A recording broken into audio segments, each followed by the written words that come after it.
তাদের চোখ আছে তারা দেখবে না, তাদের জুবান আছে তারা বলবে না, তাদের কান আছে তারা শুনবে না। কেন? কারণ মুর্দা। দাদাজান কেবলার নির্দেশ, গাউসিয়া কমিটি বাংলাদেশ, মজ্জা ফকির জামে মসজিদ ইউনিট শাখা চরলোক্কা কর্ণফুলী চট্টগ্রামের ব্যবস্থাপনায় ঐতিহ্যবাহী মজ্জা ফকির জামে মসজিদ মাঠ প্রাঙ্গণে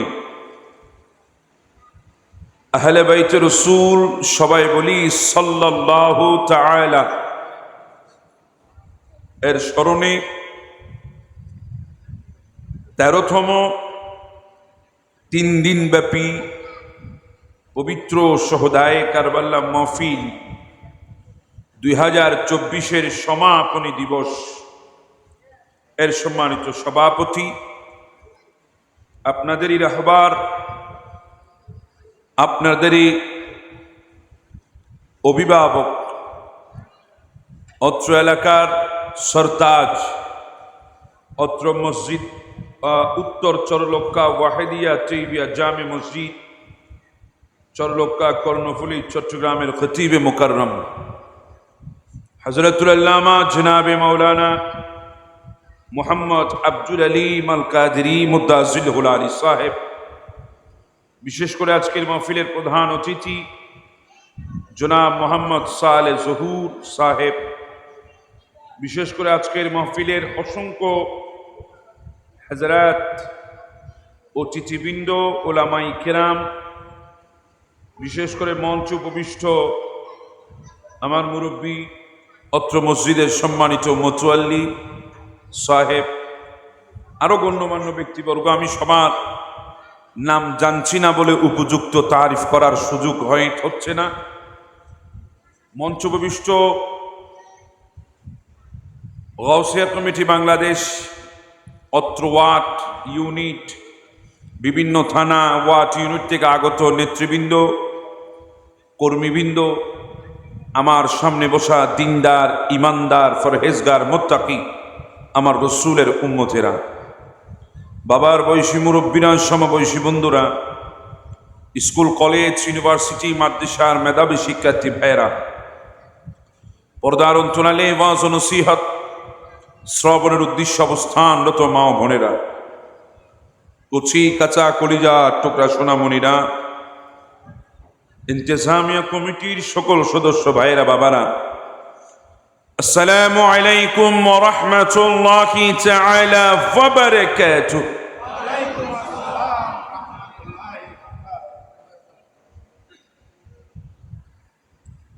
সর্বপ্রথম মহান রব্বুল আলামিনের আলিশান দরবারে শুকরিয়া জ্ঞাপন করছি, যিনি আমাদেরকে অত্যন্ত দয়া আর মেহেরবানি করে আজকের এই মাহফিলে আসার বসার সুযোগ ও তৌফিক দান করেছেন। যে মহান রব্বুল আলামিন আওলাদের রাসূলের মোহাব্বত আমাদের কলবে জিন্দা রেখেছেন, যে মহান রব্বুল আলামিন আজকের এই মাহফিলের জান্নাতির বাগানে অংশীদার হওয়ার তৌফিক দান করেছেন, সেই মালিকে আরজুস সামা, মালিকে কুল কায়নাত রব্বে জলিলের দরবারে শুকরিয়া তান। সবাই উচ্চস্বরে মোহাব্বতে একই আওয়াজে শরীরের জমাট বাঁধা শক্তিগুলাকে এক জায়গায় করে কালিমাতুশ শুকর উচ্চারণ করে সবাই বলি আলহামদুলিল্লাহ। আপনারা সবাই কেমন আছেন? আমাদেরকে ভালো রেখেছেন কে? আমাদেরকে সুস্থ রেখেছেন কে? সবল করেছেন কে? আমাদের হায়াতের মালিক কে? রিজিকের মালিক কে? ইজ্জতের মালিক কে? জবানের মালিক কে? সেই মালিকের শুকর দরকার আছে না নাই? আওয়াজে বলি আলহামদুলিল্লাহ। আমার বাবারা, আমার ভাইয়ের আমাকে একটা বিষয় দিয়েছেন, মৃত্যুর যন্ত্রণা ও দাফনের পর কবরস্থান এবং আকীদার বিশুদ্ধতার সাথে আমল ও সৎ চরিত্রের গুরুত্ব। ওরা এক একটা বিষয় বিরাট বঙ্গোপসাগর। আমি যদি মৃত্যুর যন্ত্রণা নিয়ে যদি কথা বলি তাহলে এরকম রাত আরো কয়েকটা লাগবে। তা আমি শুরু করব মৃত্যুর যন্ত্রণা থেকে, যদ্দূর গিয়ে শেষ করতে পারি। অসুবিধা হবে আপনাদের? আগে আপনাদেরকে একটু মুর্দা চিনাই, কারণ আমরা এখনো মুর্দা চিনি না। মুর্দা যদি না চিনেন মৌত চিনবেন না। আমাদেরকে আগে মুর্দা চিনতে হবে। কি চিনতে হবে? আমাদেরকে আগে জীবিতকে সেটা চিনতে হবে। যদি জীবিত চিনতে পারি মুর্দা চিনব, মুর্দা চিনতে পারলে জীবিত চিনব। কথা বলেন ঠিক না? আমরা জিন্দেগি বলি, জীবিত বলি ওই বান্দাকে যেই বান্দার অক্সিজেন চলতেছে। কথা কোন ঠিক না? কথাগুলো বোঝার চেষ্টা করবেন, বড় কিছু চিকন কথা বলতেছে। অক্সিজেন চলতেছে, হার্টবিট সালামত আছে, পালস ঠিক আছে, বিপি ঠিক আছে, চলছে জমিনে, বসছে, উঠছে, কথাবার্তা বলছে, দেখছে, শুনছে। আমরা তাকে বলি জীবিত। তাকে কি বলি? জীবিত। তাকে জিন্দেগি বলি। আর মুর্দা মানে আমরা চিনি যিনি অক্সিজেন নেওয়ার কোনো শক্তি, কার্বন ডাইঅক্সাইড ছাড়ার কোনো শক্তি নেই, যার হার্টবিট বন্ধ হয়ে গেছে, পালস থেমে গেছে, যেই বান্দার শরীর নিথর হয়ে গেছে, চলা, বসা, উঠা, দেখা, বলা, শোনা এগুলার কোনো শক্তি, তাকে আমরা মুর্দা বলি। কথা বলেন ঠিক না? কিন্তু কোরআনে বলছে উল্টোটা। কোরআন উল্টো বলছে। কোরআন বলছে ভিন্ন কথা। এটা তো আমরা, আমাদের চিকিৎসা ডাক্তার বিজ্ঞানী এরা আমাদেরকে এই সমস্ত উপসর্গ দিয়েছে একজন জীবিত মানুষকে চেনার জন্য।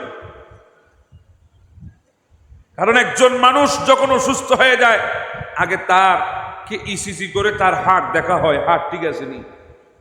কথা বলেন ঠিক না? সিটি স্ক্যান করে মাথা দেখা হয়, তার মাথা ঠিক আছে কিনা। হাতের মধ্যে পালসের মেশিন লাগিয়ে দিয়ে পালস দেখা হয়, তার পালস ঠিক আছে কিনা।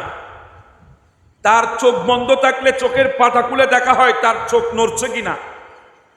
কারণ এই উপসর্গগুলো, এই আসরারগুলো, এই কারণগুলো হচ্ছে একজন জিন্দা মানুষকে চেনার উপায়। কথা বলেন না বাবু? একজন জীবিত মানুষকে চেনার উপকরণ হচ্ছে এগুলো।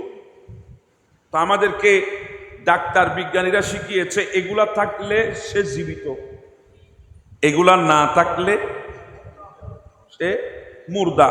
সে মুর্দা। এগুলা থাকলে জীবিত, না থাকলে মুর্দা। এখন আপনাদেরকে জিজ্ঞাসা করি, আপনারা কি ডাক্তার বিজ্ঞানীর কথা মানবেন নাকি কোরআনের কথা মানবেন? তো আমি সকল ডাক্তারের কাছে মাপ চাইতেছি, আমি আপনাদের কথা মানতে পারছি না।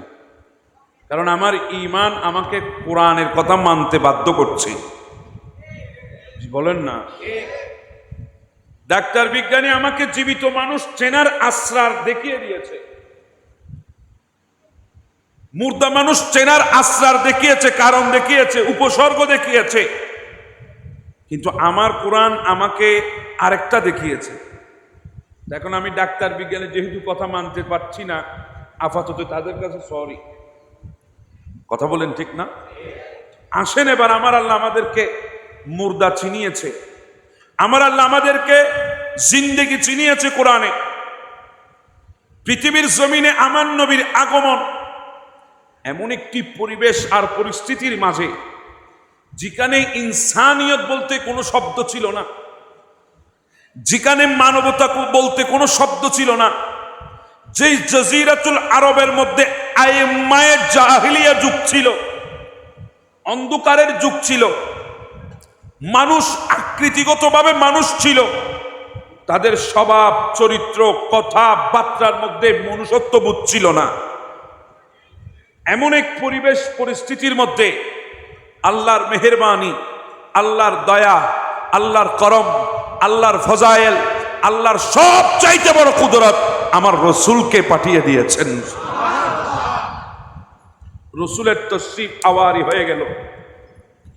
আমার নবী 40টা বছর ওই কুফারে আরব তারিখের কিতাবে, ইতিহাসের পাতায়, তারিখের পাতায় যাদেরকে মুশরিকিনে আরব হিসাবে পরিচয় করিয়ে দিয়েছে, যাদেরকে কুফারে আরব হিসাবে পরিচয় করে দিয়েছে, আরবের গুন্ডা বাহিনী হিসাবে যাদেরকে পরিচয় করিয়ে দিয়েছে, আরবের গাদ্দার হিসাবে যাদেরকে পরিচয় করে দিয়েছে, সেই আবু জাহেল, উতবা, সাইবা, আবুল আহাব, এরা যখন ওই আরবের জমিনের নেতৃত্ব দিচ্ছে, তাদের মধ্যে বিদ্যমান থেকে আমার নবী 40টা বছর এই দুনিয়ার হায়াতের জিন্দেগি অতিবাহিত করলেন। 40 বছর যখন হয়ে গেল, মালিক এলান করলেন, ওগো আমার রসুল, ওগো পেয়ারা মাহবুব, ওগো আমার পেয়ারা রসুল, আপনাকে তো নবুয়ত আমি সবার আগে দিয়েছিলাম, নবুয়ত নয় নবী হিসাবে বানিয়েছিলাম। এই জন্য তো আমার নবী ঘোষণা দিয়েছে, কুনতু নবিয়্যাও ওয়া আদামু বাইনাল মাই ওয়া তিন। আমি তখনও নবী ছিলাম যখন আদম পানি এবং মাটির দরমিয়ান ছিল, মিশ্রিত ছিল। আদমের বডি হয় নাই, বডির ভিতরে রু ঢুকে নাই। আমি নবী তখনও আল্লাহর দরবারে নবী হিসাবে ছিলাম। নবী আপনাকে তো আমি আগে নবী বানিয়েছি। কখন নবী বানিয়েছি? খালাকাল্লাহুস সামাওয়াতি ওয়াল আরদ, যখন আসমান বানাই নাই, যখন জমিন বানাই নাই, যখন আরশ বানাই নাই, যখন কুরসি বানাই নাই, যখন লৌহ বানাই নাই, যখন কলম বানাই নাই, আমি তো তখনও আপনাকে নবী হিসাবে বানিয়েছিলাম। আপনি নবী হিসাবে আমার কাছে ছিলেন। 70,000 পর্দার নিচে আপনাকে আমি গোপন করে রেখে দিয়েছিলাম। আর ওই আলেমে আরওয়ার মধ্যে আমার নবীদের সামনে আপনাকে উপস্থিত করে সবার কাছ থেকে আপনার নবুয়তের পক্ষে অঙ্গীকার নিয়েছিলাম। আপনাকে পাঠিয়েছি জমিনে, 40 বছর হিকমত অবলম্বন করে চলেছেন। কুফারে আরবদের মাঝে, মুশরিকিনে আরবদের মাঝে, ওই আরবের গুন্ডা বাহিনীর মাঝে আপনি ছিলেন। বড় হিকমত অবলম্বন করে আপনি চলেছেন। এমন হিকমত অবলম্বন আপনি করেছেন, এমন বিচক্ষণতার পরিচয় আপনি দিয়েছেন। আরবের মানুষ যেখানে নিজের বউকে বিশ্বাস করত না, নিজের ভাইকে বিশ্বাস করত না, নিজের বোনকে বিশ্বাস করত না, পাড়া প্রতিবেশী মহল্লা কাউকে বিশ্বাস করত না, সেখানে আমার নবীকে আল আমিন বিশ্বাস উপাধি দিয়েছে। 40টা বছর আমার নবীর বিচক্ষণতায় আল আমিন উপাধি নিয়ে নিল, তাদের কাছে বিশ্বাসী হয়ে গেল। সবচেয়ে বিশ্বাসী আমার নবী ছিল। এই জন্য আরবের ওই গুন্ডা বাহিনীরা, মুশরিকিনে আরবরা, কুফারে আরবরা তাদের সম্পত্তি, তাদের স্বর্ণ চাঁদি, তাদের রূপ্য, তাদের টাকা পয়সা বউয়ের কাছেও রাখতো না, আমার নবীর কাছে এনে রাখত। তো ধন সম্পদ মানুষ কাকে জমা দেয়? যাকে বিশ্বাস না করে। জি, ওইটা তো ঠিক আছে, একদিন দিন। যাকে বিশ্বাস করে তাকে শুধু তাই না, উপাধি দিয়েছেন আল আমিন, সবচাইতে বড় বিশ্বাসী। কোন মুসলমান দেয় নাই, কোন মুমিন দেয় নাই। দিচ্ছে কারা? ওই কুফারে আরব, মুশরিকিনে আরব। আবু জাহেল বলছে আল আমিন, আবুল আহাব বলছে আল আমিন, উতবা সাইবা বলছে আল আমিন। উফাদি আমার নবীকে দিয়ে দিয়েছে। 40টা বছর এভাবে অতিবাহিত হলো। আল্লাহ বলে, এবার এলান করুন আপনার নবুয়তের। এতদিন আপনি গোপন করে রেখেছেন আপনার নবুয়তকে, এবার এলান করে দিন। সময় হয়েছে। এখনো ইতিহাসের সাক্ষী হয়ে খানায়ে কাবার পাশে একটা পাহাড় দাঁড়িয়ে আছে। ওই পাহাড়ের নাম হচ্ছে আবু কুয়াইস পাহাড়, এখনো দাঁড়িয়ে আছে। যেই পাহাড়ের পাথর আবু জাহেলের হাতের ভেতর থেকে আমার নবীর উপরে কলমা পড়েছিল। সুবহানাল্লাহ। সেই পাহাড়ের সামনে গিয়ে আমার নবী দাঁড়ালেন। ওই জজিরাতুল আরবের বাসিন্দাদেরকে, কুফারে আরবদেরকে একত্রিত করলেন। আমার নবী বলছে, এ আমার আরববাসীরা, এ কুরাইশের সরদারেরা, এ কুরাইশের জনগণরা, আমি তোমাদেরকে একটা কথা বলতাম। আমি যদি তোমাদেরকে বলি, এই আবু কুয়াইস পাহাড়ের পেছন দিক থেকে এক বিরাট লস্কর বাহিনী আসতেছে, বিরাট এক সৈন্যবাহিনী আসতেছে তোমাদের উপর হামলা করার জন্যে, তোমরা কি বিশ্বাস করবে? বলে হ্যাঁ অবশ্যই বিশ্বাস করব, কারণ আমরা তো নিজেদের চাইতে আপনাকে বেশি বিশ্বাস করি, এই জন্য আল আমিন উপাধি দিয়েছি। তখন আমার নবী বলে আমি তোমাদের সেই আল আমিন যাকে তোমরা সবচাইতে বিশ্বাস করো, আমি সেই বিশ্বাসই তোমাদেরকে বলছি, লা ইলাহা ইল্লাল্লাহু, আল্লাহ ছাড়া কোনো মাবুদ নাই, আল্লাহ ছাড়া কোনো মাবুদ নাই, আল্লাহ ছাড়া কোনো মাবুদ নাই, ওয়াহদাহু লা শারীকা লা, তার কোনো শরীক নাই, তিনি একক। তোমরা কি সেই কথা মানবে? তখন তারা গাদ্দারি শুরু করেছে। ওই আবু লাহাবের স্ত্রী বলেই দিয়েছে, তাব্বাত লাকা ইয়া মুহাম্মদ, হে মুহাম্মদ ইবনে আব্দুল্লাহ তুমি ধ্বংস হয়ে যাও, এমন কটু কথা পর্যন্ত নবীকে শুনিয়ে দিয়েছে। এতক্ষণ সব মেনেছে, যখন আল্লাহর ওয়াহদানিয়তের দাওয়াত দিয়েছে তখন তারা সেই কথা আর মানে নাই, ইনকার শুরু করে দিয়েছে। তারা যখন ইনকার করছে, আমার নবী ইসরার করছে, তারা ইনকার করছে, অস্বীকারের পরে অস্বীকার, আমার নবী ইসরার করছে, জিদ করছে।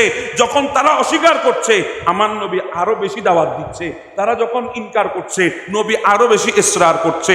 ওই মুহূর্তে আমার আল্লাহ কোরআনের আয়াত নাজিল করে দিলেন, ওগো নবী ইন্নাকা লা তুসমিউল মাউতা, তারা আপনার কথা শুনবে না। কেন? কারণ তারা সবাই মুর্দা। বলেন না সুবহানাল্লাহ। আপনারা কথা বুঝেন নাই মনে হয়। যখন ওই কুফারে আরব নবীর কথা শুনছে না, তখন আমার আল্লাহ বলছে নবী তারা আপনার কথা শুনবে না। বলে কেন? কারণ হচ্ছে ইন্নাকা লা তুসমিউল মাউতা, কারণ তারা মুর্দা। মাউতা মানে কি? জি বলেন না, মৌতা মানে কি? হুজুর বসা আছে, ইন্নাকা লা তুসমিউ, তারা শুনবে না। কেন? মৌতা, সবাই মুর্দা, মুর্দা শুনবে না।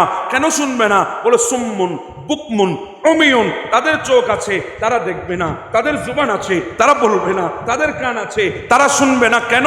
কারণ মুর্দা। আল্লাহ দুনিয়ার জমিনে আবু জাহেল চলছে আর তুমি বলছো মুর্দা, আবু লাহাব চলছে তুমি বলছো মুর্দা, উতবা সাইবা চলছে তুমি বলছো মুর্দা, কুফারে আরব চলছে তুমি বলছো মুর্দা, মুশরিকিনে আরব চলছে তুমি বলছো মুর্দা। কোন সময় মুর্দা বলতেছে? যখন কুফারে আরব খাচ্ছে আল্লাহ বলে তখন মুর্দা, যখন দেখতেছে আল্লাহ বলে তখন মুর্দা, যখন কথা বলতেছে আল্লাহ বলে তখন মুর্দা, যখন অক্সিজেন চলছে আল্লাহ বলছে তখন মুর্দা, যখন কার্বন ডাইঅক্সাইড ছাড়তেছে আল্লাহ বলছে তখন মুর্দা, যখন পালস ঠিকঠাক আছে আল্লাহ বলছে তখন মুর্দা। কেন মুর্দা? বলে তারা জিন্দেগি আছে, তাদের কান আছে, আপনি নবীর কথা শুনছে না সেজন্য তারা বধির, তাদের জুবান আছে, আমি আল্লাহর ওয়াহদানিয়তের সাক্ষী দিচ্ছে না এই জন্য তারা বোবা, তাদের দৃষ্টি আছে কিন্তু রাসূলুল্লাহর চেহারা দেখছে না এই জন্য তারা অন্ধ, তারা অন্ধ, চোখে দেখে না, তারা কানা। আর দুনিয়ার জমিনে আরেকদিকে আমির হামজা নিজের শরীরকে 700 টুকরা করে দিয়েছে, যার কলিজা হিন্দা চাবিয়েছে ওই আমির হামজাকে দুনিয়া মুর্দা বলার আগে আল্লাহ বলছে ওয়ালা তাকুলু লিমান ইয়াকতালু ফি সাবিলিল্লাহি আমওয়াত, যে আমার প্রেমে জান দিয়েছে সে তাকে মুর্দা বলবে না, বরঞ্চ সে জীবিত।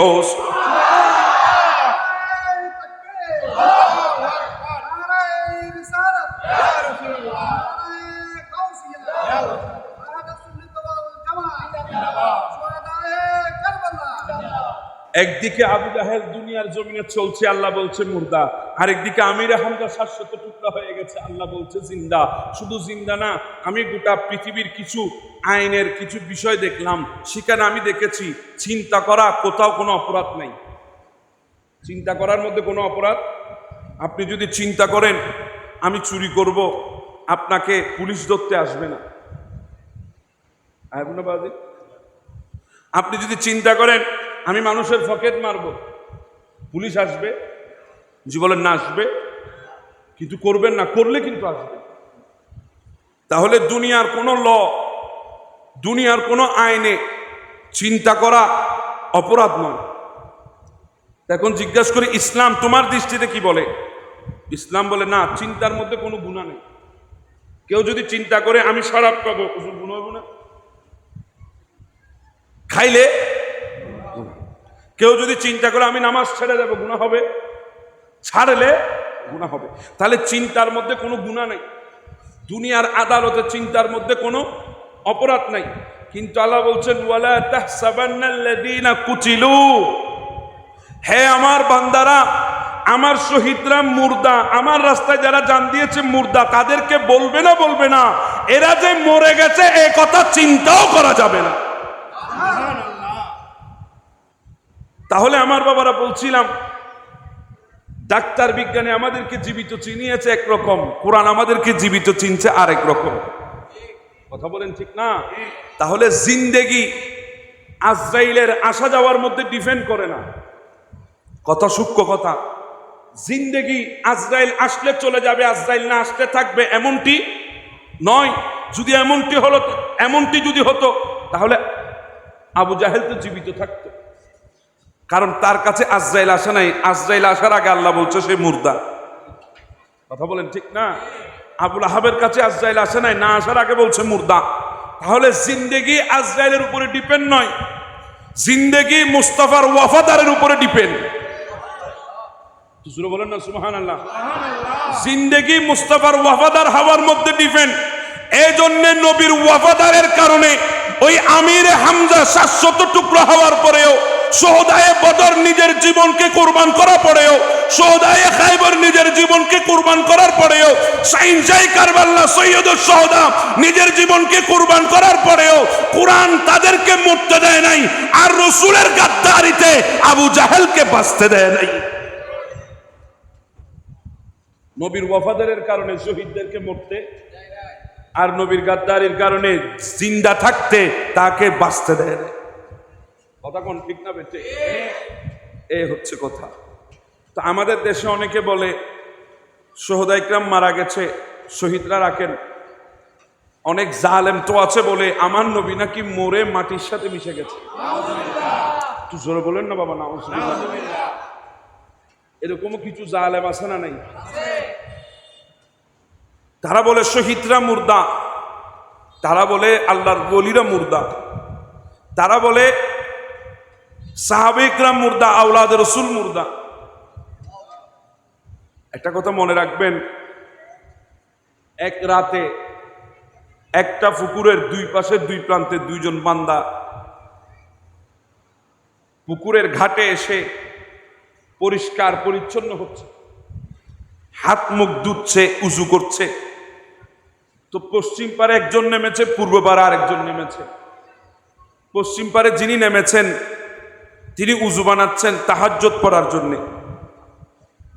ইবে যেতে ওই পারে মানুষ আরোগ্য দেখি, এবে হদ আল্লাহ আয় কি তোমার তাহাজ্জুদ গুজারি, অত্যন্ত বড় বড় তাহাজ্জুদ গুজারি আছে, আর আগে ফয়রুগড়ে তাই উযু বানা।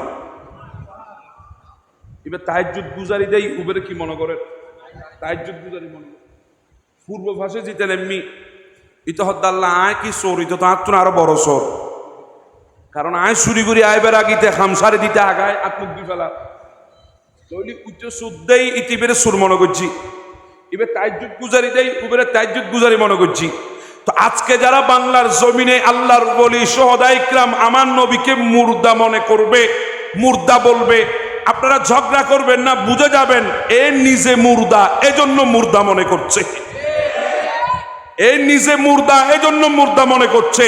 আর আল্লাহর ওলি শুহাদা ইকরামকে কেউ যদি জিন্দা বলে বুঝে যাবেন কারণ সে জীবিত, এজন্য এদেরকে জীবিত মনে করছে। কারণ জিন্দেগি রাসূলের ওয়াফাদারের নাম, চাই রাসূলের ওয়াফাদার জমিনের উপরে হোক সে জীবিত, চাই রাসূলের ওয়াফাদার জমিনের ভিতরে হোক সে সেখানে জীবিত। কথাকে আমি বুঝাতে পারলাম? আসেন এবার মুমিনের রূহ কিভাবে কবজা হবে। এখানে মৃত্যুর যন্ত্রণা আমাকে বলে, মুমিনের তো কোনো যন্ত্রণা নাই। মুমিনের জন্য মৃত্যু এটা বড় আনন্দের। আপনাকে যদি কেউ বলে চলেন আপনাকে আপনার বন্ধুর কাছে নিয়ে যাব, আপনার প্রাণের বন্ধুর সাথে আপনার সাক্ষাৎ হবে, চলেন আপনাকে সফরে নিয়ে যাচ্ছি, আপনার প্রাণের বন্ধুর সাথে আপনাকে দেখা করাবো। তো বন্ধুর সাথে যখন বন্ধু দেখা করতে যাবে তখন ওই বন্ধু খুশি হবে নাকি মন কালো করবে?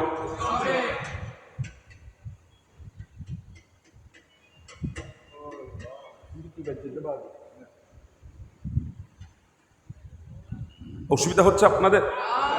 বন্ধুর সাথে বন্ধুর মিলনে বন্ধু খুশি হয়।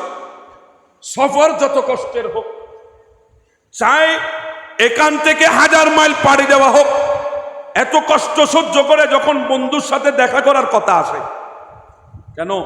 কারণ বন্ধুর জন্য বন্ধুর টান বেশি। কথা বলেন ঠিক না? সেজন্য আল্লাহ বলছেন এই মত, মৃত্যু, ওয়াজাআত সাকারাতুল মাউত বিল হক, মৃত্যুটা আসবে। সবাই আমরা মৃত্যুর বিছানায় যেতে হবে, আমি চাই কিংবা না চাই, আমার ইচ্ছা হোক কিংবা না হোক, আমাকে যেতে হবে। এই যে সাকারাতুল মউত যেটাকে বলা হয়, এটা একটা সেতু বন্ধন, সেতু বন্ধন, এটা একটা ব্রিজ। এটা পদ্মা সেতু নয়, এটা মৌতের ব্রিজ। ব্রিজের এই মাথা আমার বন্ধু, এই মাথা আমি।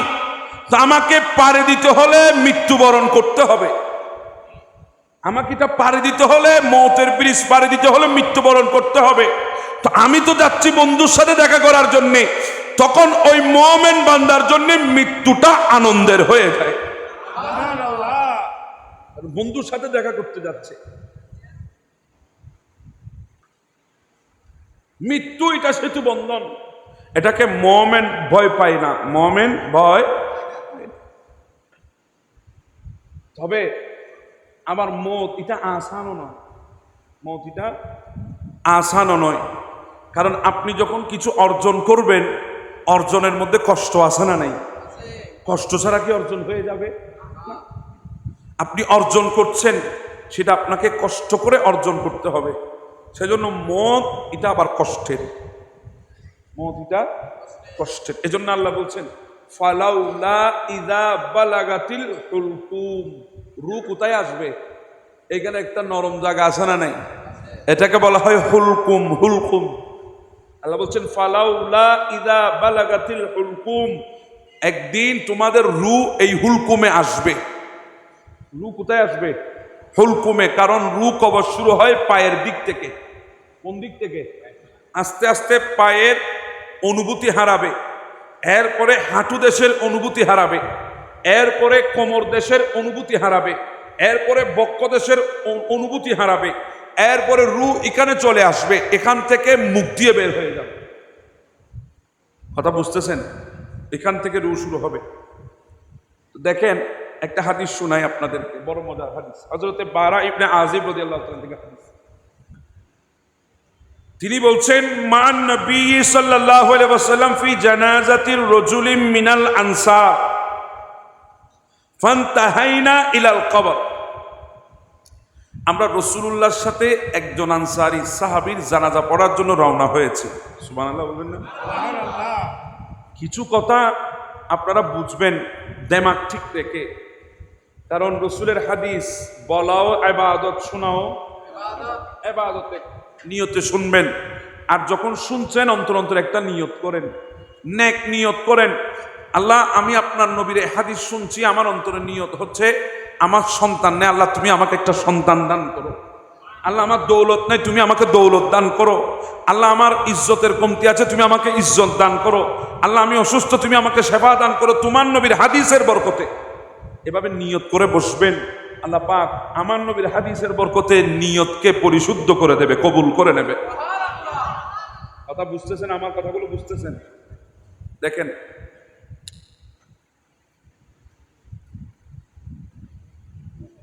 আমার নবী সাহেব বলছেন আমরা আনসারী সাহাবীর জানাজা পড়ার জন্য রওনা হয়েছি।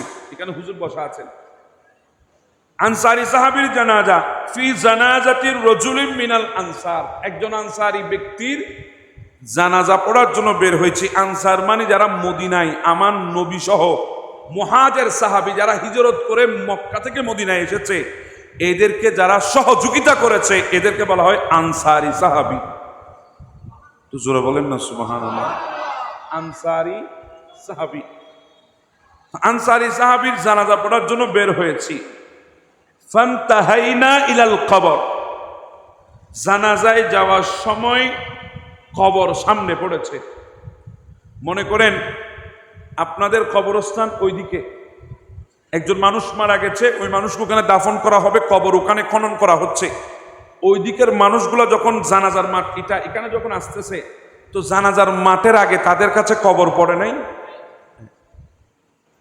আমার নবী সাহেব বলছে আমরা যখন যাচ্ছিলাম জানাজার দিকে, যাওয়ার সময় আমাদের সামনে ওই সাহাবীকে যেখানে দাফন করবে, যে কবর খনন করা হয়েছে, ওই কবর আমাদের নজরে আসলো।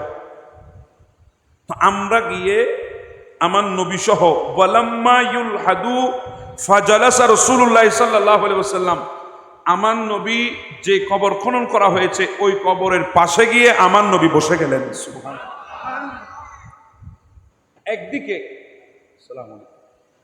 একদিকে ওই আনসারী সাহাবীর তাকদীরের উপর কুরবান, যে আনসারী সাহাবীর জানাজা পড়ার জন্য খুদ রাসূলুল্লাহ বের হয়েছে। সুবহানাল্লাহ, বলেন না সুবহানাল্লাহ।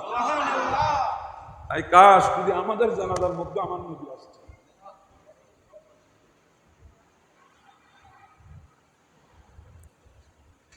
আমার নবী বের হয়েছে একদিকে আনসারী সাহাবীর জানাজা পড়ার জন্য, অন্যদিকে ওই সাহাবীর যেখানে কবর হবে সেখানে আমার নবী বসে গেছেন। আচ্ছা, আমাদের কবরে যদি আমাদের নবী আসে, একবার চিন্তা করে দেখেন, রাসূলুল্লাহ যদি কবরে আসে, আর যখন আমাদেরকে যদি লেখা হয় বিসমিল্লাহ মিল্লাতি ওয়ালা রাসূলিল্লাহ বলে, ঠিক ওই মুহূর্তে নবী যদি হাত বাড়িয়ে আমাদেরকে যদি রিসিভ করে, একবার চিন্তা করে দেখেন, মুনকার নকিরের কোনো সাধ্য আছে আমাদেরকে রাসূলুল্লাহর কোল থেকে নিয়ে প্রশ্ন করবে? আযাবের ফেরেশতার কোনো ক্ষমতা আছে মুস্তাফার কোল থেকে নিয়ে আমাদেরকে কবরের আযাব দেবে? তো সেখানে এই সাহাবীর তাকদীর দেখেন, উনি কবরে যাওয়ার আগে উনার কবরের পাশে আমার নবী বসে গেছে। তো সাহাবীরা বলছেন ফাজালাসনা হাওলাহু, নবী যখন বসেছে আমরাও বসে গেছি। সুবহানাল্লাহ। নবী যখন বসেছে আমরাও বসে গেছি। আমরা নবীর সামনাসামনি হয়ে বসেছি, দুজানু হয়ে নামাজের সুরতে, কারণ নবীর সামনে বেয়াদবি করা যাবে না, দুজানু হয়ে নামাজের সুরতে আমরা বসেছি বড় আদব সহকারে। হযরতে বারা ইবনে আযিব বলছেন, আমরা এমন ভাবে বসেছি পাখি আমাদেরকে কোনো জড় পদার্থ মনে করে আমাদের শরীরের উপরে বসে গেছে। পাখি পাখি কোনো মানুষের গায়ে বসবে? কারণ আমরা নড়াচড়া করি, কিন্তু গাছের উপরে বসে, কারণ গাছ হচ্ছে জড় পদার্থ, কোনো নড়াচড়া নাই। সাহাবীরা বলছে আমরা এমন ভাবে নবীর সামনে বসেছি, নিজেকে শক্ত করে ফেলেছি, নিঃশ্বাস ফেলতে, অক্সিজেন নিতে, কার্বন ডাইঅক্সাইড ছাড়তে, আমরা প্রত্যেকটা নিঃশ্বাস শ্বাস প্রশ্বাসে বড় সতর্কতা অবলম্বন করছি, কারণ এটা আদবে মুস্তাফা, এটা দরবারে মুস্তাফার সামনে বসেছি। এখানে যদি বেয়াদবি হয় দোনো জাহান বরবাদ হয়ে যাবে। বসার পরে দেখলাম নবীর চেহারা মলিন, নবীর চেহারা মলিন। আমার নবীর হাতে একটা আসা মুবারক ছিল। কি মুবারক? আসা মুবারক, লাঠি। তো মানুষ দেখবেন যদি কোনো টেনশনে থাকে, সামনে যদি কোনো খালি ফিসটা থাকে, হাতে যদি কলম থাকে, সে মানুষ শুধু ফিসটার উপরে আঁকা আঁকি করে, কিছু না লেখে না, আঁকের টেনশনে কি রূপ বুঝতে পারেন। কথা বলেন ঠিক না? এমনটি না? আমার নবীর হাতে আসা মুবারক ছিল। আমার নবী মাথা নিচু করে জমিনের মধ্যে ওই লাঠি দিয়ে কি জানি আঁকতেছে। সাহাবীরা বলছে আমরা বুঝতেছি না নবী আঁকতেছেন অনেকক্ষণ। হঠাৎ নবী মাথা মুবারক তুললেন, তোলার পরে ফাকালা, আমাদেরকে বললেন ইস্তাঈযু বিল্লাহি মিন আযাবিল কবর। হে আমার সাহাবীরা, তোমরা আল্লাহর দরবারে কবরের আযাব থেকে ফানা চাও, তোমরা আল্লাহর দরবারে কবরের আযাব থেকে ফানা চাও, তোমরা আল্লাহর দরবারে কবরের আযাব থেকে পানা চাও। মাররাতাইন আও সালাতাইন, আমার নবী এই কথা 2 বার কিংবা 3 বার বলেছেন। আমার নবী বলছে তোমরা কবরের আযাব থেকে কার দরবারে? তাহলে বোঝা যায় কবরের আযাব বড় কঠিন। বলেন ঠিক না? না হলে এই কথা তো মুস্তাফা বলতো না। তোমরা কবরের আযাব থেকে আল্লাহর দরবারে পানা চাও, কবরের আযাব থেকে আল্লাহর দরবারে পানা চাও, এই কথা আমার নবী 2 থেকে 3 বার বলেছেন। এই জন্য আমার বাবারা, আমার নবী আরেক হাদিসে বলেছেন, কবর আমাদেরকে দৈনিক 5 বার ডাকে। কয়বার? 5 বার। দৈনিক 5 বার ডাকে। আমরা শুনছি না কেন? আমরা আমাদের কানের পবিত্রতা হারিয়ে ফেলেছি। কানের পবিত্রতা হারিয়ে ফেলেছি। কারণ এই কান দিয়ে অকথা বেকথা, কত হারাম কথা, কত অশ্লীল কথা আমরা শুনছি। শুধু তাই না, আমরা তো অনেক নামি দামি ইয়ারফোন লাগিয়ে রাতকে রাত আমরা গান বাজনা শুনতেছি। আমরা তো কানের পবিত্রতা হারিয়ে ফেলেছি, কানের আর্দ্রতা হারিয়ে ফেলেছি। না হলে এটা তো মুমিনের কান। এই কান তো সেই কান যেই কান 1000 মাইল দূরে কি হয় সেটা পর্যন্ত শুনতে পায়। এজন্য তো আল্লাহর ওলিরা, কোন আল্লাহর ওলির মুরিদ যদি কোনো মুসিবতে পড়ে যায়, আল মাদাদ ইয়া শেখ বলে যদি ডাক দেয়, তখন ওই পীর 1000 মাইল দূরে থাকলেও উনার কানে ওই কথা শুনে ফেলে মুরিদকে সাহায্য করতে চলে আসে। আমাদের তো সেই কান। আমরা তো আবেদ, আমরা তো মুমিন, আমরা তো মুত্তাকি, আমরা তো আখিরি নবীর উম্মত। আমাদের কানের পবিত্রতা তো বড় আফজল ছিল, কিন্তু আমরা সেটা ক্রমান্বয়ে আমরা হারিয়ে ফেলেছি। আমাদের দৃষ্টির পবিত্রতা আমরা হারিয়ে ফেলেছি, চোখের পবিত্রতা। কারণ আমরা অশ্লীলতা দেখতে দেখতে আমাদের চোখ নষ্ট হয়ে গেছে। আজ যদিও বলতেছি চোখ ঠিক আছে না, চোখ ঠিক নাই। চোখের যেটা নিয়ামত সেটা হারিয়ে ফেলেছি। যেই চোখ দিয়ে আল্লাহর ওলিরা জমিনে বসে আসমানের উপরে দেখেছে, সেটা আমরা হারিয়ে ফেলেছি। আমাদের জবান আমরা হারিয়ে ফেলেছি। যে জবান দিয়ে আল্লাহর ওলিরা ডাক দিয়েছে, আজরাইল পর্যন্ত থেমে গেছে, বাধ্য হয়েছে। সেই জবানের পবিত্রতা আমরা হারিয়ে ফেলেছি। তো বলছিলাম, আমার নয় বলে 5 বার তোমাদেরকে কবর ডাক দিচ্ছে। তা আমরা না শুনলেও কি হবে? কারণ আমরা তো কানের পবিত্রতা হারিয়ে ফেলার কারণে শুনছি না। নবী যখন বলছে 5 বার ডাক দে, তাহলে 5 বার ডাক দিচ্ছেই। কথা বলেন ঠিক না? আমার কান ভুল হতে পারে, আমার সামাতের মধ্যে নির্দিষ্টতা থাকতে পারে, আমার সামাতের মধ্যে দুর্বলতা থাকতে পারে, কিন্তু আল্লাহর নবীর কথার মধ্যে তো কোনো দুর্বলতা নাই। আল্লাহ নবী যেহেতু বলেছেন আমাদেরকে 5 বার ডাক দিচ্ছে, তার মানে 5 বার আমাদেরকে ডাকছে। তো কি বলে ডাকতে জানেন? কবর আমাদেরকে ডাক দিচ্ছে, আনা বাইতুল গুরাবাত। কবর বলতেছে, আনা বাইতুল গুরাবাত, ও আল্লাহর বান্দা, আমি অপরিচিত ঘর। কারণ আমরা তো ঘর চিনি, ওই ঘর যেই ঘরে দরজা আছে, যেই ঘরে জানলা আছে, যেই ঘরের মধ্যে উন্নত মানের টাইলস আছে, যেই ঘরে উন্নত মানের সিলিং আছে, যেই ঘরের মধ্যে ফাঁকা আছে, যেই ঘরের মধ্যে এসি আছে, আমরা তো সেটাকে ঘর মনে করি, সেই ঘরের সাথে আমাদের পরিচয়। কিন্তু কবর বলছে, আনা বাইতুল গুরাবা, আমি অপরিচিত ঘর, তুমি আমার সাথে পরিচিত নয়, আমি তোমার সাথে পরিচিত নয়, অতএব আমার কাছে আসার আগে প্রস্তুতি গ্রহণ করে আসো। এক ডাক। আর এক ডাক দিচ্ছে, আনা বাইতুল ওয়াহদা।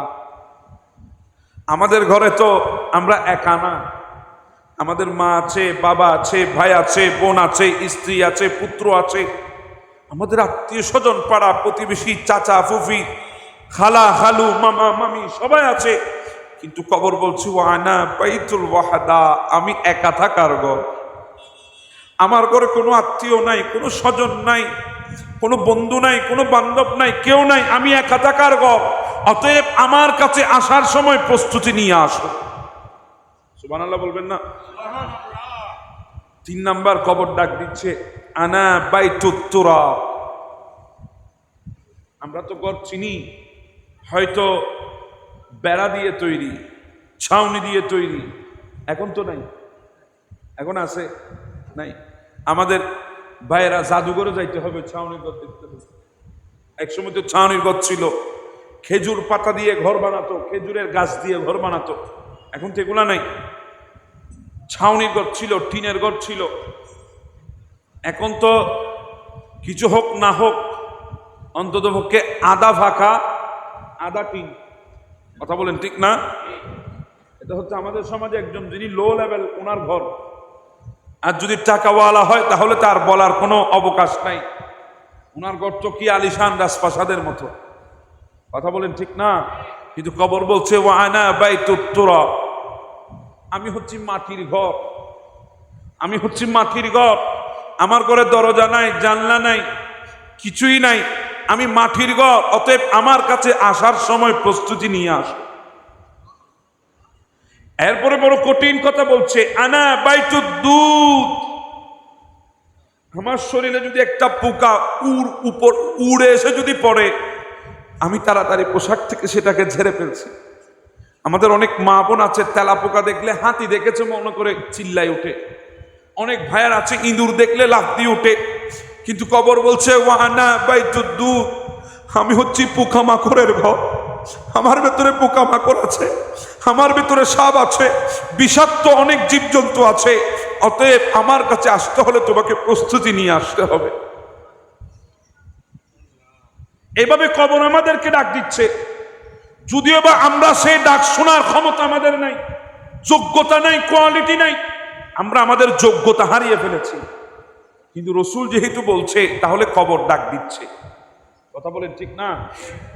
তারপরে আমার নবী বলছেন, যখন একজন বান্দার মুমিন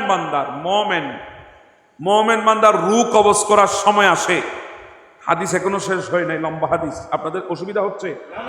মুমিন বান্দার জান কবজ করার যখন সময় আসে, তখন হাত্তা ইয়াজলিসু মিনহু মাদ্দাল বাসার, আল্লাহর দরবার থেকে কিছু ফেরেশতা আসে, আল্লাহর দরবার থেকে কিছু নূরানি ফেরেশতা আসে, যারা ওই মুর্দা, যিনি কিছুক্ষণ পরে দুনিয়া থেকে বিদায় হয়ে যাবে, সাকারাতের বিছানায় যেই মানুষটা পড়ে গেছে, ওই মানুষটার চোখের দৃষ্টি যদ্দূর পর্যন্ত যাচ্ছে, অদ্দূর পর্যন্ত আল্লাহর রহমতের ফেরেশতাগুলা 2 লাইন ধরে বসে যায়। সুবহানাল্লাহ। মনে করেন আমি এখানে শুয়ে আছি, আমার নজর ওই দোকান পর্যন্ত, আমি রাস্তার এই প্রান্তে শুয়ে আছি, আমার নজর রাস্তার ওই প্রান্ত পর্যন্ত। আমার নয় বলে ওই সাকারাতের বিছানায় পড়েছে আমার উম্মত, আল্লাহর বান্দা, তার দৃষ্টি যদ্দূর যাচ্ছে তদ্দূর পর্যন্ত। এটা যদি 1 কিলোমিটার পর্যন্ত হয় 1 কিলোমিটার পর্যন্ত, এটা যদি 20 কিলোমিটার পর্যন্ত হয় 20 কিলোমিটার পর্যন্ত, আল্লাহর রহমতের ফেরেশতা এসে 2 লাইন ধরে বসে যায়। সুম্মা ইয়াজিউ মালাকুল মউত হাত্তা ইয়াজলিসা ইনদা রাস, এরপরে আজরাইল আসে। যখন এই রহমতের ফেরেশতাগুলো এসে বসে গেছে, তখন মালাকুল মউত আজরাইল আসে। আসার পরে ওই সাকারাতের বিছানায় পড়েছে বান্দাটার মাথার কিনারায় বসে। কোথায়? মাথার কিনারায় বসে। বসার পরে ডাক দে, মাথার কিনারায় বসার পরে ডাক দে, ইয়া আইয়াতুহান নাফসুত তাইয়্যিবা। আল্লাহ আমাদেরকেও এই ডাক শোনার তৌফিক দান করে দাও। আল্লাহ আমাদেরকেও এই ডাক শোনার তৌফিক দান করো। মালাকুল মউত যেন আমাদেরকে এই নামে ডাক দে, ইয়া আইয়াতুহান নাফসুত তাইয়্যিবা, ওগো পবিত্র আত্মা, ওগো আল্লাহর বান্দা, মুমিন বান্দার বিশ্বাসী আত্মা, তুমি আল্লাহর মাগফিরাতের জন্য, তুমি আল্লাহর দয়ার জন্য, তুমি আল্লাহর করুণার জন্য মুমিনের ভেতর থেকে বেরিয়ে আসো। আমার দিকে খেয়াল করেন, যখন রূহ বের হয়ে আজরাইলের হাতে আসে, তার হাতে, আজরাইলের হাতে, আমার নবী বলে চোখের পলক পড়তে যতক্ষণ সময়, ততক্ষণ পর্যন্ত আজরাইল ওই মুমিন বান্দার রূহ হাতে রাখতে পারে না। ওই 2 লাইন ধরে যে রহমতের ফেরেশতা আগে এসে বসে রয়েছে, তারা দৌড় দিয়ে আজরাইলের কাছে চলে আসে, এসে বলে, ইয়া সাইয়্যিদুল মালাইকা, ইয়া সাইয়্যিদুল মালাইকা, ওগো আজরাইল, মালাকুল মউত, সাইয়্যিদুল মালাকুল মউত, ওগো মৃত্যুর ফেরেশতার সরদার। কারণ মৃত্যুর ফেরেশতা অনেক আছে, শুধু আজরাইল না, ওনার আন্ডারে আরো অনেক ফেরেশতা আছে। ওগো মৃত্যুর ফেরেশতার সৈয়দ সরদার, ওই রূহটা আমাদেরকে দিয়ে দেন। সুবহানাল্লাহ। ওই মুমিন বান্দার জানটা আমাদেরকে দিয়ে দেন। কেন? বলে আমরা মাহুম কাফনুন মিন আকফানিল জান্নাহ, আমরা যখন আসছিলাম জান্নাত থেকে ওই মুমিনের রূহটা নিয়ে যাওয়ার জন্য জান্নাতি কাফন নিয়ে এসেছি। আর একটু জোরে বলেন না সুবহানাল্লাহ। আরে আমরা তো দোকানের সেই কম দামি কাফনের ব্যবস্থা রেখেছি, কিন্তু আমার আল্লাহ যারা মুমিন, যারা আবেদ, যারা আবেদা, যারা মুমিন, যারা মুমিনা, যারা আল্লাহর নেককার বান্দা বান্দিনী, তাদের জন্য রহমতের ফেরেশতার মাধ্যমে জান্নাত থেকে কাফনের কাপড় পাঠিয়ে দেয়। কাফনুন মিন আকফানিল মাহুম কাফনুন মিন আকফানিল জান্নাহ। আমরা জান্নাত থেকে কাফন নিয়ে এসেছি। সুবহানাল্লাহ। এই কাফনের মধ্যে আমাদেরকে রূহটা দিয়ে দেন। এরপরে বলে ওয়া হানুতি মিন হানুতিল জান্নাহ। আমরা তো দুনিয়ার আতর ব্যবহার করছি মইয়তের জন্য, দুনিয়ার গোলাপ জল দিচ্ছি, কিন্তু রহমতের ফেরেশতা বলে আমরা আসার সময় জান্নাত থেকে জান্নাতি খুশবু নিয়ে এসেছি। ওয়া হানুতি মিন হানুতিল জান্নাহ, আমরা জান্নাতের সুগন্ধি নিয়ে এসেছি, অতএব রূহটা আমাদেরকে দিয়ে দেন। তখন আজরাইল রূহটা দিয়ে দেয়। ওই রহমতের ফেরেশতাগুলো রূহটাকে এভাবে করে মুড়িয়ে সুগন্ধি লাগিয়ে মিছিল করতে করতে আসমানের দিকে রওনা হয়ে যায়। চারিদিকে এমন ভাবে খুশবু ছড়িয়ে পড়ে, আল্লাহর সামায়ে দুনিয়ার যারা ফেরেশতা তারা জিজ্ঞাসা করে, ওগো ফেরেশতারা কি এনেছো? বলে আমরা আল্লাহর একজন মকবুল বান্দার রূহ নিয়ে এসেছি। তখন প্রথম আসমানের ফেরেশতারা সেটা গ্রহণ করে, রিসিভ করে, ফুলান ইবনে ফুলান অমুকের বেটা অমুকের রূহ। এভাবে সেটাকে মিছিল করতে করতে প্রথম আসমানের ফেরেশতারা দ্বিতীয় আসমানে পৌঁছায় দেয়, দ্বিতীয় আসমানের ফেরেশতারা মিছিল করতে করতে তৃতীয় আসমানে পৌঁছিয়ে দেয়। এভাবে সপ্তম আসমানের উপরে যখন চলে যায়, তখন আমার আল্লাহ ডাকতে ফেরেশতাদেরকে, উকতুবু কিতাবা আবদি ফি ইল্লিয়িন। ও আমার ফেরেশতারা, আমার বান্দার রূহ আর উপরের দিকে আনিও না, সপ্তম আসমানের উপরে ইল্লিয়িন নামক একটা সুন্দর জগৎ আছে, ওই জগতের মধ্যে আমার বান্দার আমলটা লিপিবদ্ধ করে দাও। সুবহানাল্লাহ। আমার বান্দার আমলটা লিপিবদ্ধ করে দাও। কোথায়? সপ্তম আসমানের উপরে ইল্লিয়িন নামক একটা জায়গা। ইল্লিয়িন মানে সুন্দর জগৎ। কি জগৎ? সুন্দর জগৎ। ওই জগতের মধ্যে আমার বান্দার আমলটা লিখে দাও। বলে এরপরে আল্লাহ বলে, এরপরে এই রূহটা নিয়ে আমার বান্দাকে যেখানে দাফন করা হচ্ছে, তাকে যখন দাফন করা হবে, দাফন করার সাথে সাথে তার বন্ধু বান্ধব যখন তাকে কবরে নামিয়ে চলে আসবে, তোমরা তখন তার রূহটা তার দেহের ভেতরে আবার দিয়ে আসবে। ইয়া জিন্দা না ওয়া উসান্ন মাঠে ইয়া আর কথা হইছে না কোনো, আর কথা হইল না, অবশ্যই বলতেছেন হদ্দুজুর টিয়ালো বুদে আই দিলে হদ্দ মাল্লা হদ্দুজুর আর টিয়া দিন না, আর ফক্ক করতে পারলাম। এটা তো আমার কথা নয়, এটা তো রাসূল করিম সাল্লাল্লাহু আলাইহি ওয়াসাল্লামের হাদিসে মুবারাকা। আমার মতো লক্ষ কোটি নজবী কুরবান হয়ে যেতে পারে, আমার মতো লক্ষ কোটি উম্মত দুনিয়া থেকে চলে যেতে পারে, গোটা পৃথিবীর আসমান জমিনে আসতে পারে, জমিন আসমান উঠতে পারে, কিন্তু রাসূলুল্লাহর কথার কোনো নচ্চর হতে পারে? তো আমার নবীর কথা বলে রূহ আসবে, রূহ দেওয়া হবে। এরপরে ইয়াতিহি মাকানি ফায়ুজলিসানি, এক দুইজন ফেরেশতা আসবে। কয়জন ফেরেশতা? দুইজন ফেরেশতা এসে ওই মুর্দাকে বসাবে, ওই মুর্দাকে বসাবে। তার মানে বসিয়ে দিবে, জিয়াতা নাও না রান মামা বইতে জি দিবে কি ওয়া আমরা কেঙ্গুরি বুঝতাম বাজি ওগ্য মানুষ জোরত দেখুন তো দোয়ানোর গুড়াত। আজ তো সময় নাই, সময় তো বেগিন গিয়ে গুই দোয়ানোর গুড়াত আসরত মানুষকে দেখুন, সালাম দিন, আসসালামু আলাইকুম আই সাহেব কেন আসুন।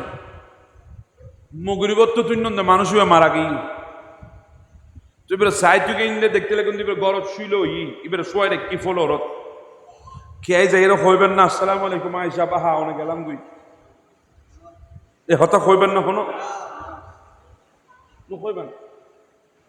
এবারে গোসল করে তুই জানা আর উজুরটা না উজুর কষ্ট আয় সারা দিন বাজি উজুরটারা গোসল করে তুই আহা ইমা আর মসজিদুর বড় নামাজি বান্দা আসিল প্রথম খাতারুর মুসল্লি ওয়াই সাহেব আসসালামু আলাইকুম অনত গেলাম গুই আজি হইব না হনো। এবারে কাফনদের যারা কাফন দিতে গিয়ে তারা দরিবের সময় হইব না, আসসালামু আলাইকুম আইসা মনে কাফন পরাইতে পাইছি হইব না হন হইব। এবারে হাটত তুলি জানাজার মাঠত এননি যারা আশেক রসুল ইতারা চেহারা বেগুনের দাহা আর দুশ্মন রসুল ইতারা নসাইজ তু ডরাই যাবি গুই আতিককে নসাইজ ফিট হয়ে ফরি যাবি গুই এতর মোমেন বান্দা খোয়ালের মধ্যে সেকেন্ড ফাঁসকান দাগ এই সিয়ারা যদি সহজ দয় বোধ গুঁড়ো ফল হাড় একটু করে মারা যাবে ন দেখায় তারা হয়তো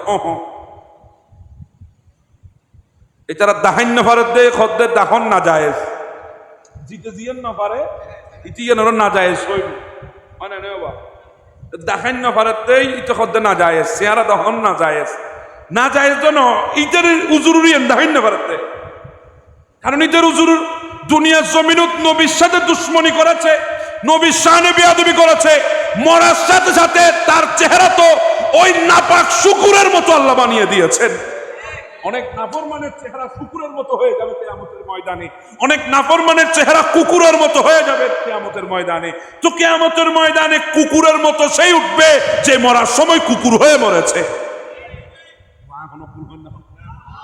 জিবে যে বহুত কথা লম্বা হতে কইতাম গেলে বহুত লম্বা কথা আন নবী হতে যে জেডিলে মজ্জি এডিল উড়ি বুদে যে জেডিলে মজ্জি এডিল উড়ি বুদে যে জিউদ মজ্জি তুলুড়ি বুদে তো জিবে কুত্তর মতো মজ্জিবে কুত্তর মতো উড়িব জিবে সৌরর মতো মজ্জিবে সৌরর মতো উড়িব তো সৌর সিয়ারেন দায়িত্বেন না তাহলে তারা হতে না যায় মূলত ঘটনা এড ওই দেন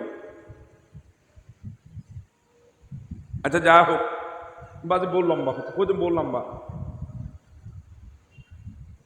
যখন এবারে জানাজার মাড়ো তাইনি সিয়ারা স্যার আসে গলে সিয়ারা কত সুন্দর গিয়ে নুরানিও গিয়ে ওয়াইশা মনো সিয়ারা এত সুন্দর কেন আসসালামু আলাইকুম বাজে কইব না হনো কবর দি চুলাই মি ফুয়াই কবর দি নামাই দি শুয়াই দি মিনহা খালাকনাকুম ওয়া ফিহা নুঈদুকুম ওয়া মিনহা নুখরিজুকুম তারাতান উখরা দিবেলাই দনের পরে ফহদ বাবা বাইজের গীত কইলে আসসালামু আলাইকুম ওয়া রাহমাতুল্লাহ কইব না হনো নকইব শরীয়ত হতে না ফোন যাইতো না মারা গেই গোসল দিতে লাগবো সালাম নাই জানাজা পড়তে লাগবো সালাম নাই কাফন দিতে লাগবো সালাম নাই কবরত নামাইতে লাগবো সালাম নাই যাইতে দাফনে গিয়ে মাটি দি দিও এবার সালাম দাও আসসালামু আলাইকুম ইয়া আহলাল কুবুর ইয়া হাদিস মিলেন না আন নবী কদ্দে যাইতে বেরে দিবিলেই আল্লাহ কদ্দে নিয়ে যাও রু নিয়ে যাও যেখানে আমার বান্দাকে দাফন করা হয়েছে ওখানে আমার বান্দার ভেতরে রুটা দিয়ে আসো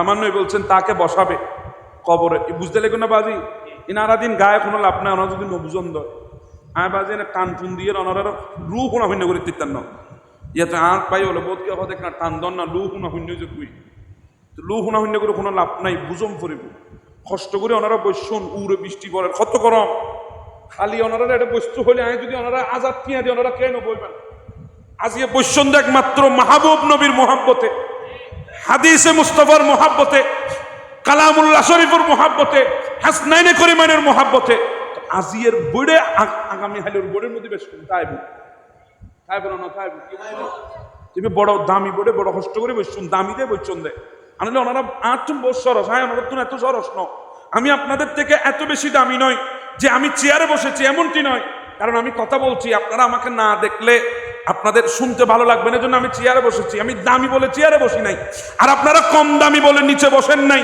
আরে এটা তো সেই মাহফিল যেই মাহফিলের এক কন্যারে যদি বসেও থাকেন কাল কিয়ামতের ময়দানে আমার নবীকে যুদ্ধ বলতে পারবেন ইয়া রাসূলুল্লাহ আমি হুসাইনের মোহাব্বতে ওই চরলক্কার জমিনে মাজ্জবকির জামে মসজিদের ময়দানে ইটের ভেতরে পাথরের ভেতরে বালির ভেতরে ফ্লোরের মধ্যে একমাত্র আপনার মোহাব্বতে বসেছি আমার নবী এই মোহাব্বতের কারণে হয়তো সেদিন আমাদেরকে শাফাআত করে জান্নাতে নিয়ে যাবে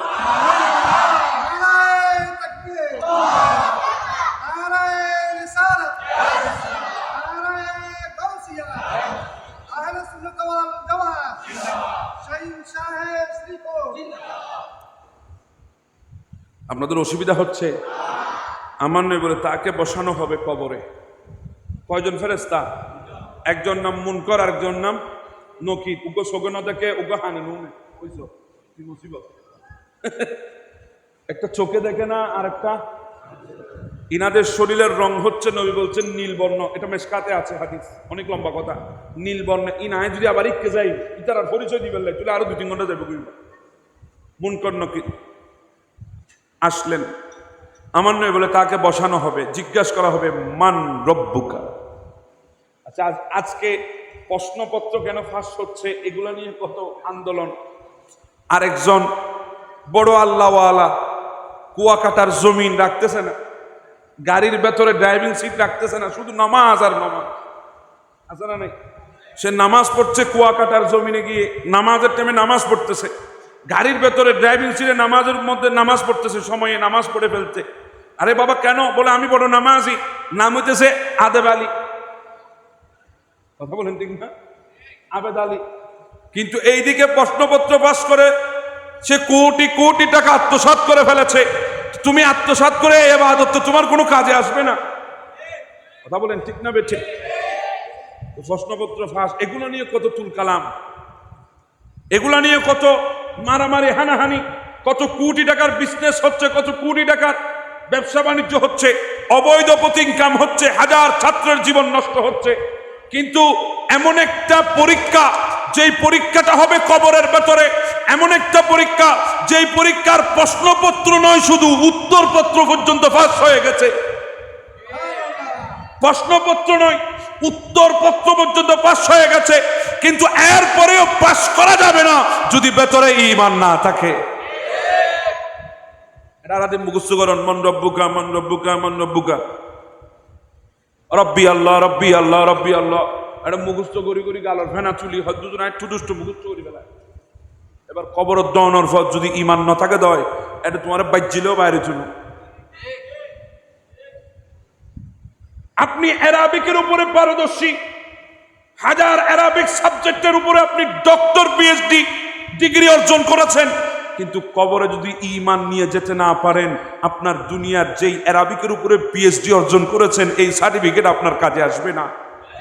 আর আমার চাচা, আমার গ্রামের এক মূর্খ সূর্খ মুরব্বী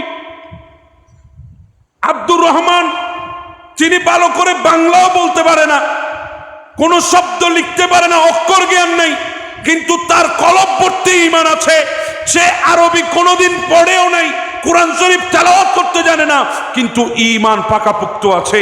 কবর দেওয়ার সাথে সাথে উত্তর দিয়ে ফেলবে। তো জিজ্ঞাসা করে মান রব্বুকা, তখন ওই বান্দা বলবে রব্বি আল্লাহ। সুবহানাল্লাহ বলবেন না? আল্লাহ আমাদেরকেও এই প্রশ্নের উত্তর দেওয়ার তৌফিক দান করে দিন। এরপরে জিজ্ঞাসা করবে মা দীনুকা, তোমার দিন কি? ওই বান্দা বলবে দিন ইয়াল ইসলাম, আমার দিন হচ্ছে ইসলাম। আল্লাহ আমাদেরকে এই প্রশ্নের উত্তরও দেওয়ার তৌফিক দান করে দিন। এরপরে জিজ্ঞাসা করা হবে মা হাদার রাজুলু আল্লাযী বুইতা ফীকুম, এই ব্যক্তি সম্পর্কে কি বলতে? তার মানে নবী আছে না নাই? ওবা জীবে উপস্থিত কি বের হয় এই ব্যক্তি, জীবে অনুপস্থিতি বের হয় ওই মানুষ সম্পর্কে কি হইতো তুমি ওই মানে নাই, কিন্তু এটা হতে কি হুজুর লফজে হাজা, লফজে কি হাদা, মা হাদার রাজুলু আল্লাযী বুইতা ফীকুম, এই ব্যক্তি সম্পর্কে কি বলতে বলো? ফেরেশতারা বলবে এই ব্যক্তি, ওই কবরে মুস্তাফা উপস্থিত থাকবে, মুস্তাফা সামনে থাকবে, আমার রসুল থাকবে। তখন ওই বান্দা বলবে আরে শুনো, যেই নবীর জন্য আমি দুনিয়ার জমিনে ইয়া নবী সালাম আলাইকা বলেছিলাম, যেই নবীর উপরে দরুদ পড়েছিলাম, যেই নবীর মিলাদুন নবী করেছিলাম, হুয়া মুহাম্মাদুর রাসূলুল্লাহ সাল্লাল্লাহু আলাইহি ওয়াসাল্লাম, ইনি হচ্ছে আমার সেই নবী। এটা একটা riwayat। আরেক riwayatর মধ্যে মুহাদ্দিসিন ইকরাম বলতেছে, যখন আশিকে রাসূলকে প্রশ্ন করা হবে মা হাদার রাজুলু আল্লাযী বুইতা ফীকুম, এই ব্যক্তি সম্পর্কে কি বলতে, তখন আমার নবী বলবে ফেরেশতা থামো থামো, আমার গোলামকে বলতে হবে না, আমি বলতেছি ওই ব্যক্তি হচ্ছে আমি নবীর গোলাম। সুবহানাল্লাহ।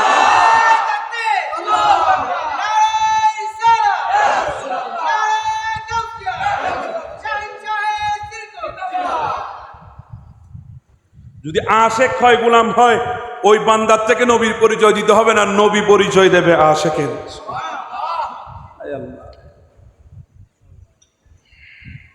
এরপরে আমার নবী বলছেন এরপরে আল্লাহ ডাক দিবেন ফাইউনাদি মুনাদিন ফিস সামা, আসমান থেকে আল্লাহ ডাক দিবে আন সাদাকা আব্দি, ও আমার ফেরেশতারা ডিস্টার্ব করিস না আমার বান্দাকে। এই ফেরেশতারা ডিস্টার্ব করবি না আমার বান্দাকে, আর বিরক্ত করবি না। আমি তোদেরকে সত্যায়িত করছি আমার বান্দা যা বলেছে সত্য বলেছে, যা বলেছে আমার বান্দা সত্য বলেছে। তো আল্লাহ যদি সত্যায়িত করে আর কেউ সেখানে কথা বলতে পারবে? আমাদের দেশের অনেক বাইরে ইউনিভার্সিটির ভর্তি হবে, ফর্ম ফিল আপ করেছে, নিচে কোনো অফিসার কোনো সরকারি কর্মকর্তার সত্যায়িত একটা সিগনেচার আছে না? নেই? ওই সিগনেচার যদি থাকে সেটাকে অগ্রাধিকার দেওয়া হয়। কি দেওয়া হয়? অগ্রাধিকার। কাল কবরের জীবনে, কবরের জিন্দেগির মধ্যে ফেরেশতারা প্রশ্ন করার পরে আল্লাহ বলবে আর বিরক্ত করবি না, আমার বান্দা যা বলেছে সত্য বলছে, এর সত্যায়িত আমি আল্লাহ নিজে করছি। আরে ফেরেশতারা আর মাটির তারিখ না, এত হবে তো নোম কানৌমিল আরশ। তখন ফেরেশতারা বলবে নোম কানৌমিল আরশ, হে আল্লাহর বান্দা তুমি ঘুমিয়ে যাও, আমরা তোমাকে ডিস্টার্ব করব না। যেভাবে দুনিয়ার জমিনে বাসর রাতে স্ত্রীর সাথে প্রথম দেখাতে তুমি যেভাবে আনন্দ কোনো মুহূর্তে ঘুমিয়েছিলে, মন ভরে তৃপ্তি সহকারে ঘুমিয়েছিলে, আজকে তুমি সেভাবে ঘুমিয়ে পড়ো। সুবহানাল্লাহ। নোম কানৌমিল আরশ। আমার নবী বলছেন এরপরে আমার আল্লাহ ডাক দিবেন, আমার আল্লাহ বলবে আমার ফেরেশতা আমার বান্দা আহা তার ঘরওয়ালারা তাকে জমিনের উপরে শুয়াইয়ে দিয়েছে, মাটির মধ্যে একটা বিছানাও দেয় নাই, সে তো কোনোদিন বেড ছাড়া ঘুমাই নাই, খাট ছাড়া শুই নাই, বেডশিট ছাড়া জমিনের মধ্যে কোনোদিন আরাম করে নাই, কিন্তু আজকে তার পরিবার পরিজন তাকে খোলা জমিনের মধ্যে তাকে রেখে দিয়েছে। আমার বান্দার কষ্ট হচ্ছে। ফাফসিরহু মিনাল জান্নাহ, যা জান্নাত থেকে আমার বান্দার জন্য একটা বিছানা নিয়ে আয়, জান্নাত থেকে একটা বিছানা নিয়ে আয়। আমার বান্দাকে জান্নাত থেকে বিছানা এনে বিছিয়ে দে, বিছিয়ে দাও। জান্নাতি বিছানা, ওয়া শিমুল তুলার বিছানা নয়, জান্নাতি বিছানা বিছিয়ে দাও। জান্নাতি বিছানা বিছিয়ে দেওয়া হবে।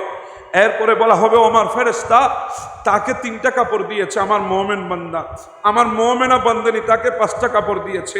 পাথরগুলা পাতলা পাতলা, সবচেয়ে সস্তা কাপড়, কোনো ব্র্যান্ডের কাপড় না, সস্তা কাপড় নিয়ে এসে দিয়েছে। পাতলা কাপড়, ডানে মাটি বামে মাটি উপরে মাটি, মাটি থেকে ঠান্ডা উঠবে, আমার বান্দাটা কষ্ট পাবে।